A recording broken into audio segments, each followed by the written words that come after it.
Hola, mi nombre es Diana Condorigil y soy estudiante de Derecho en la Universidad Tecnológica del Perú. En este vídeo voy a explicar de manera clara y sencilla la propuesta que desarrollé en mi informe sobre la corrupción en la política peruana. Este trabajo no se limita únicamente al análisis de normas legales, sino que también incorpora la dimensión moral del ejercicio de poder, tomando como base el pensamiento de distintos filósofos estudiados en el curso. Para empezar, es importante explicar de qué caso estamos hablando.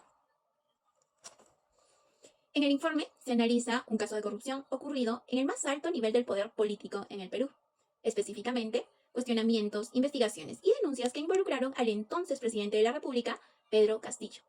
Este contexto generó una profunda crisis política e institucional y sobre todo una fuerte pérdida de confianza por parte de la ciudadanía en las autoridades del Estado.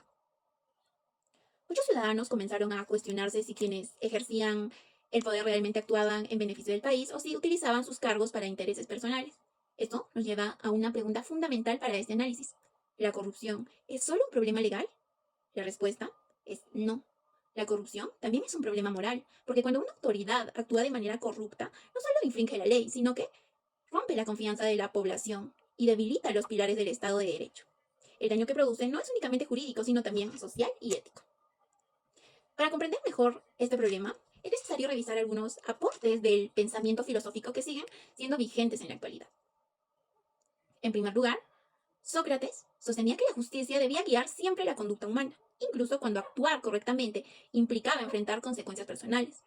Desde esta perspectiva, una persona que ejerce el poder de manera corrupta no solo actúa de manera ilegal, sino que se aparta de lo justo y de lo moralmente correcto. La corrupción, entonces, representa una grave falta ética. Platón, por su parte, advertía que cuando quienes gobiernan no actúan con virtud ni buscan el bien común, la política se degrada.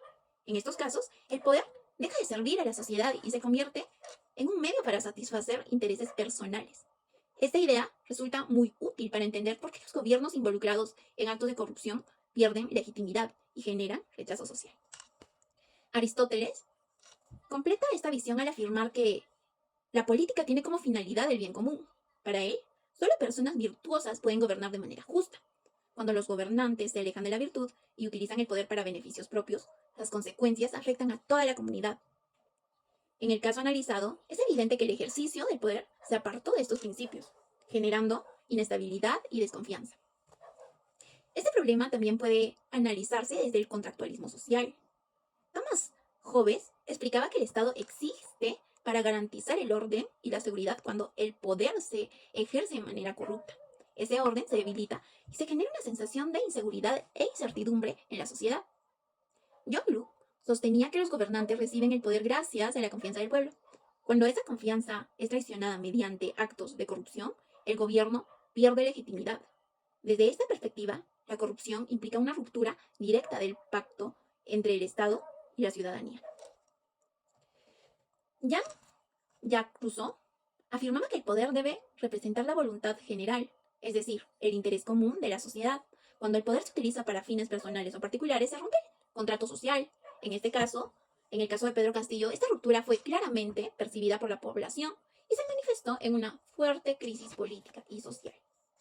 Desde una perspectiva más moderna, la filosofía de Immanuel Kant permite profundizar aún más este análisis.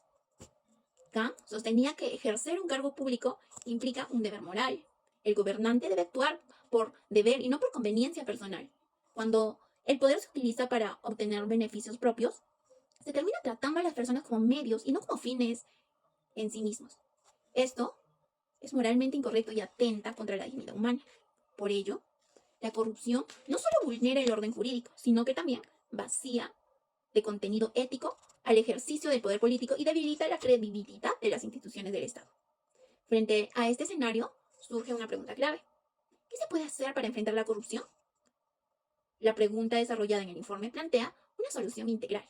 En primer lugar, es necesario fortalecer los mecanismos legales de control y fiscalización del poder, asegurando mayor transparencia y eficacia en las instituciones del Estado. El poder cumple un rol fundamental en la prevención y sanción de los actos de corrupción. Sin embargo, el derecho por sí solo no es suficiente. También es indispensable promover una sólida formación ética en quienes ejercen la función pública. No basta con conocer las normas, es necesario actuar con responsabilidad, valores y compromiso con el bien común. Solo combinando el derecho con la moral es posible recuperar la confianza de la ciudadanía, fortalecer la legitimidad del Estado y evitar que situaciones como las analizadas se repitan en el futuro. Para finalizar, se puede concluir que la corrupción política no se soluciona únicamente con leyes ni con sanciones posteriores. También se requiere un compromiso moral real por parte de quienes gobiernan y una conciencia ética en el ejercicio de poder. La experiencia peruana reciente demuestra que cuando la legalidad no va acompañada de la moral, el ejercicio del poder pierde legitimidad. Por ello, la articulación entre el derecho y moral resulta fundamental para fortalecer el Estado de Derecho y avanzar hacia un ejercicio de poder más justo, responsable y verdaderamente orientado al bien común. Muchas gracias.